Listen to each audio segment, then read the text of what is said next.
श्री सीताराम जी सरकार की जय। श्री हनुमान जी महाराज की जय। श्री गौरी शंकर भगवान की जय। श्री अयोध्या धाम की जय।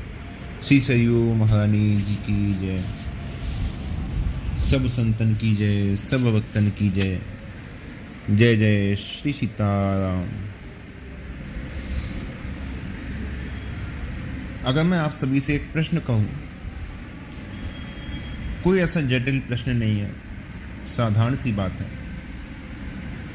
आप सभी से बस मैं ये बात पूछूं कि आप सब मुझे बताइए कि आपके पास इस समय आपकी आयु का कितना कितना समय शेष है।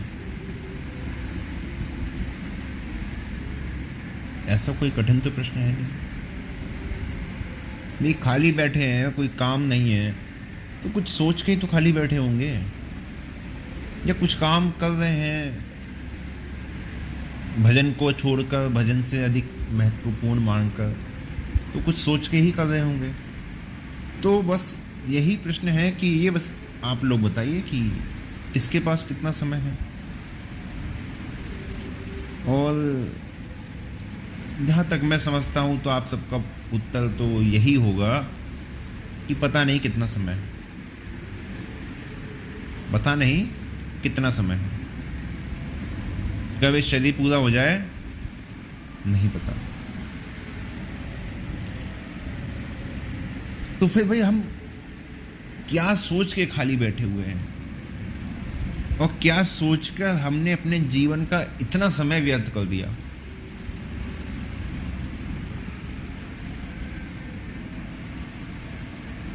कहूँ करी करुणा नद देही, देते ईश बिनु हेतु सनेही।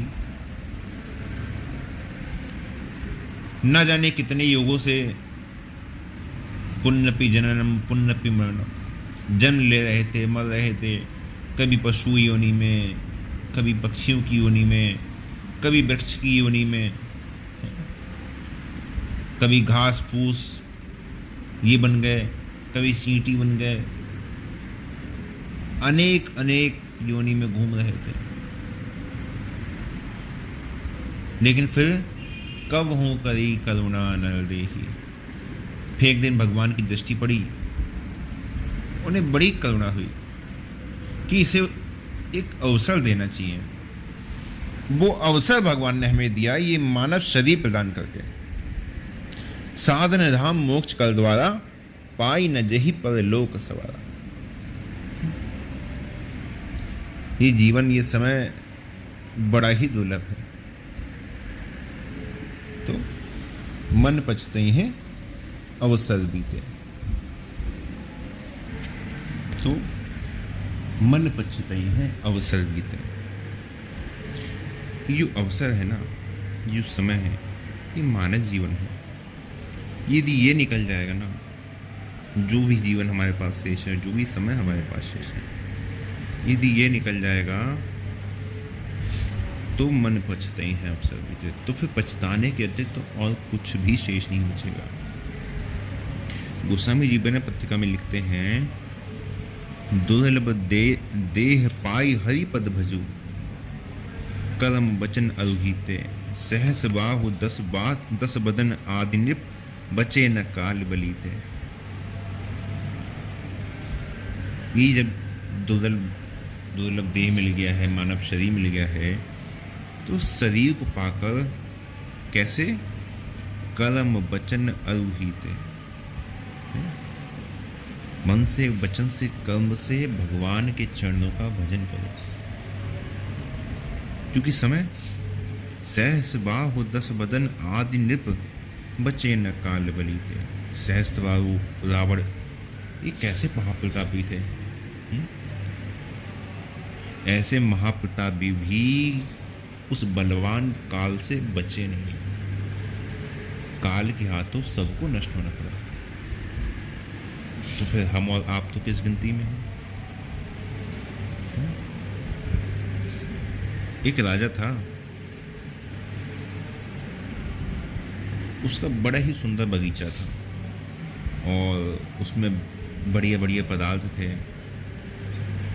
तो उस राजा के कोई उत्तराधिकारी नहीं था जिसे वो युवराज बना सके। तो राजा ने एक दिन नगर में ढिंढोरा पिटवाया कि कल जो भी ना, जो भी मेरे से आके सबसे पहले मिलेगा मेरे राजमहल में, उससे मैं युवराज बना दूंगा।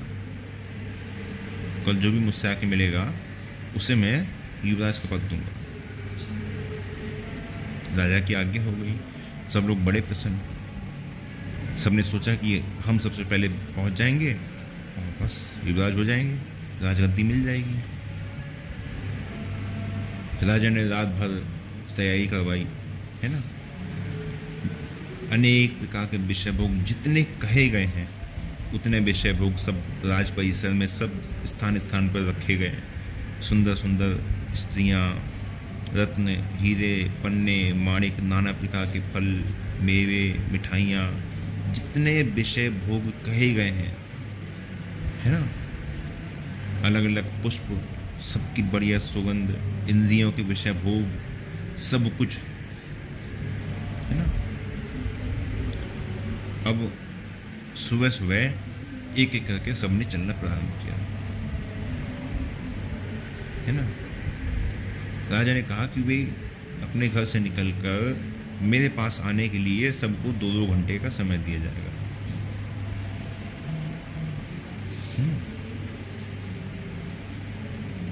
अब एक एक करके सबका आना प्रारंभ हो गया। तो सबने सोचा कि पहुंचने में कितना समय लगता है राजा के पास, पहुंचने में राजा के पास कितना समय लगेगा। 3 मिनट, 5 मिनट, इतना ही तो राज पैसा है, इतना ही समय लगेगा। तो उसी प्रकार भगवान ने आयु कितनी दे दी, 100 वर्ष। भगवान की प्राप्ति में कितना दिन लगेगा, कितना समय लगेगा, 1 दिन, 10 दिन, 1 महीना, 1 वर्ष, बस बहुत है। भाई सत्युग में ध्रुव जी ने 5 वर्ष में कर ली, चलो 5 वर्ष लग गया, 100 वर्ष में मान लो, 5 वर्ष में भगवान की प्राप्ति का 5 वर्ष में पहुंच सकते हैं। अब सब लोग धीरे धीरे चल दिए। सबने सोचा कि 2 घंटे का समय है, 5 मिनट लगने हैं, तो ऐसा करते हैं, जो बढ़िया बढ़िया पकवान हैं, बढ़िया बढ़िया वस्तुएं हैं, इनको खाते पीते चलते हैं। अब जो भोगों में लग जाता वो भोग में ही लग जाता, वो भूल जाता कि मुझे कहाँ जाना है, मैं किस लिए घर से निकला था। जिसका समय पूरा हो जाता, सैनिक उसको उठा के उसको अलग कर देते लाइन से। तो कुछ लोग बाद में भी आए, उन्होंने सोचा कि अभी तक तो पता नहीं राजा के पास कितने लोग पहुंच गए होंगे, अब हमारा कहाँ है, अब तो बस जो मौज मस्ती की चीज़ें हैं, मौज मस्ती करो, शाम को अपने घर चलेंगे। ऐसा सोचकर कई लोग अपना सैर पे निकल गए, कोई गाना सुनने लगा, है ना। रास्ते में जो पुष्प थे, धन था, इत्र थे, मणिमाणिक थे, उन्हें उठा के, कुछ खाने पीने वाले थे तो मेवे मिठाइयाँ खाने लगे, है ना। कुछ लोग थोड़े विषयी स्वभाव के थे तो उन्होंने अलग अलग स्त्रियों का भोग प्रारंभ कर दिया।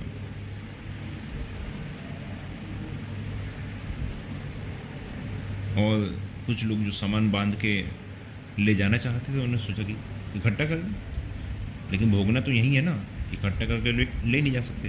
तो जैसे ही वो राज दरबार के महल की गेट से बाहर निकलते, सैनिक उससे सामान छीन लेते, बाहर जाना तो आप लोग ऐसे ही जाओ। तो इसी प्रकार होते होते संध्या का समय हो गया। राजा ने सोचा कि अब तो कोई आने वाला है नहीं, लेकिन तभी एक उन सभी में से एक बेला मनुष्य उस किसी विषय भोग में नहीं पड़ा, किसी भोग में, किसी पदार्थ में, किसी में भी नहीं पड़ा। उसने एक ही उद्देश्य रखा कि राजा के पास पहुंचना है, और सट से निकलता हुआ 3 मिनट में राज परिसर को पार करता वो सीधे राजा के पास पहुंच गया। और राजा ने उसको अपना युवराज का पद दे दिया। इसी प्रकार जो राजा है वो अपने भगवान है। जो रात्रि है ये प्रलय है, रात्रि है प्रलय है। प्रलय काल में अवसर किसी को नहीं है। अब सुबह सबको अवसर दे दिया जाएगा ना। शब्द, स्पर्श, रूप, रस, गंध ये सब विषय बना दिए गए। सुबह होते ही सबको समय दे दिया गया, सबको कि भाई राजा के पास पहुंचना है। यही आपके जीवन का उद्देश्य है। अब विभिन्न प्रकार के विषय भोग सब रख दिए गए। 2 घंटे का समय है, ये जीव की आयु है, भगवान ने समय दिया है। और सब लोग चलना तो प्रारंभ करते हैं, कितने ही खाने पीने की चीज़ों में, विषयों में समय निकाल देते हैं, कुछ रुपए इकट्ठे करने में निकाल देते हैं। तो उन्हें क्या करते हैं, जो यमदूत के सिपाही हैं, जो यमदूत हैं, वो उन्हें मार मार कर इस देह से बाहर निकाल देते हैं। भाई अब तुम्हारे पास समय नहीं है, तुम्हारा समय पूरा हो गया, अब तुम राजा से नहीं मिल सकते, उठा के बाहर निकाल दिया। जिन्होंने जीवन में इकट्ठा किया और इकट्ठा कर लो और इकट्ठा कर लो, लखपति हो जाओ, अरबपति हो जाओ, करोड़पति हो जाओ। जब यहाँ से चलने के हुए तो सब यहीं छीन लिया गया। नहीं भैया, यहाँ से बाहर कुछ नहीं ले जा सकते, है ना। तो कुछ लोग उन्होंने जीवन भर भोगों में रमण किया कि जो अपना समय है पूरे दिन का अच्छे से भोग लें। गरीब आदमी है, फिर ये सब कहाँ मिलेगा, है ना।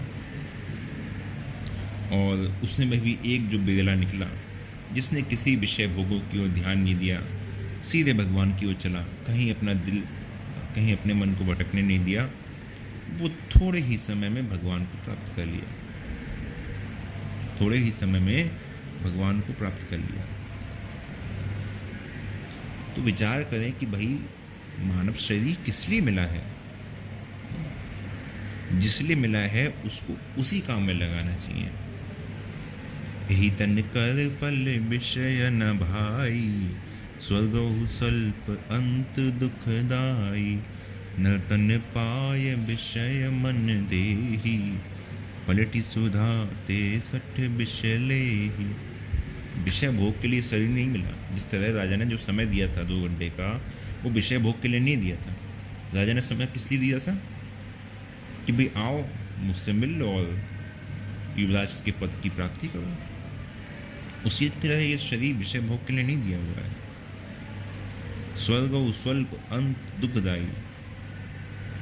जो स्वर्ग के सुख हैं, जो विषय भोग हैं, ये है तो बड़े सुंदर लगते हैं, लेकिन अंत क्या होगा, शाम को ये सब आपसे छीन लिए जाएंगे।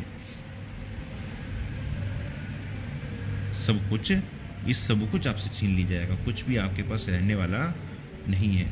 जीवन में है ये कमाओ वो कमाओ, ये इकट्ठा करो वो इकट्ठा करो, लेकिन अंत में कुछ भी साथ जाने वाला नहीं है।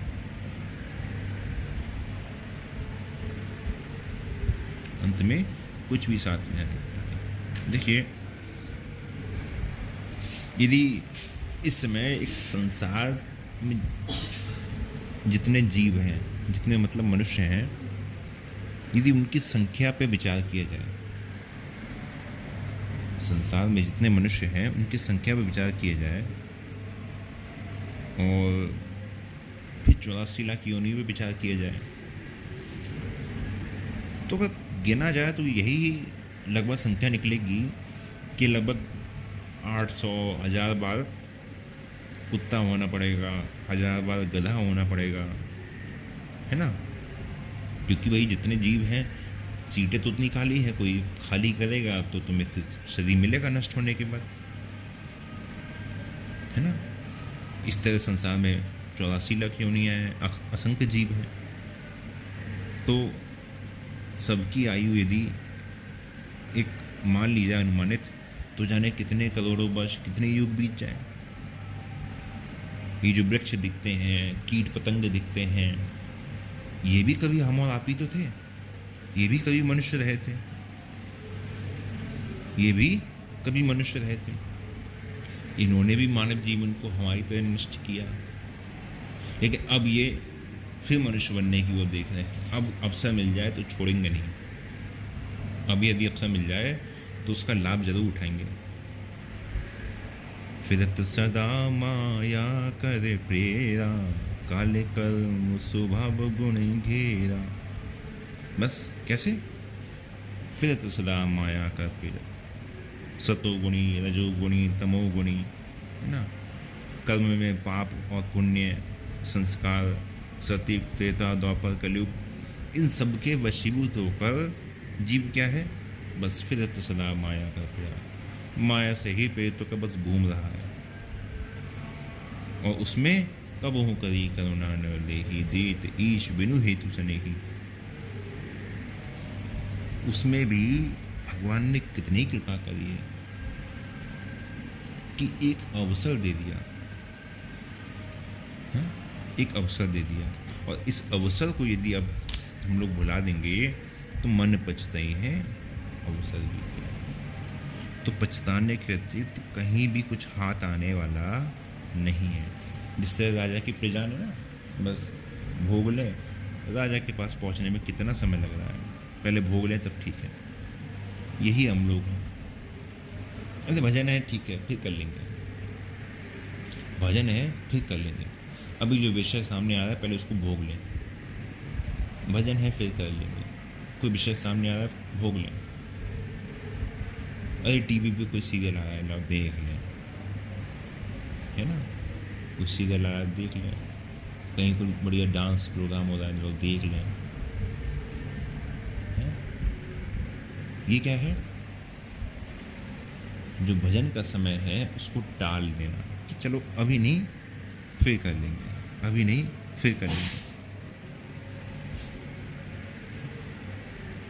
तो इन सब चीज़ों से बचना चाहिए। जो समय हमें मिला है ना, जो शरीर हमें मिला है वो भगवान की प्राप्ति के लिए मिला है। जो न तले भव सागर, न समाज अस पाई, सो कृति निंदक मंदमती, आत्महान गति है। मरने वालों में जो सबसे बुरी गति होती है वो आत्महत्या करने के वाली ही होती है। और जो इस मानव शरीर को प्राप्त करके भी भगवान की प्राप्ति नहीं करता तो आत्महान गति जाई, वो आत्महत्या करने वाले की गति को ही प्राप्त होता है। जो मनुष्य शरीर पाकर अपना उद्धार नहीं करता, इसलिए सबसे पहले, है ना, सबसे पहले सब काम को छोड़कर ये काम कर लो। सबसे पहले ये काम कर लो, क्योंकि ये काम बन गया ना तो सब काम बन जाएंगे। तो एक ये काम नहीं बना तो चाहे जीवन में कोई भी काम कर लिया उसके होने का कोई भी लाभ नहीं है, नहीं है, नहीं है।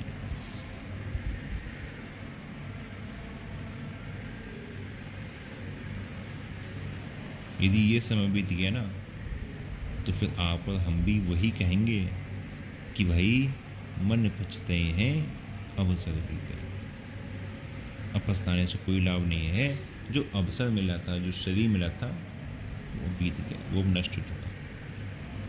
इसलिए जितना समय हमारे पास, जो भी समय हम समझते हैं, 1 वर्ष है, 1 मास है, 1 हफ्ता है, 1 दिन है, उसको भगवान के लिए जियो, भगवान के भजन के लिए जियो, भगवान का भजन करके जियो। तभी मानव जीवन की सफलता है और तभी मानव जीवन जिस उद्देश्य से मिला है उस उद्देश्य की पूर्ति संभव है। वरना फिर राजा की प्रजा की तरह वही विषय भोग, वही उसी में संपूर्ण जीवन व्यतीत हो जाए। और आज के लिए यही विश्राम देते हैं। जय जय श्री सीताराम।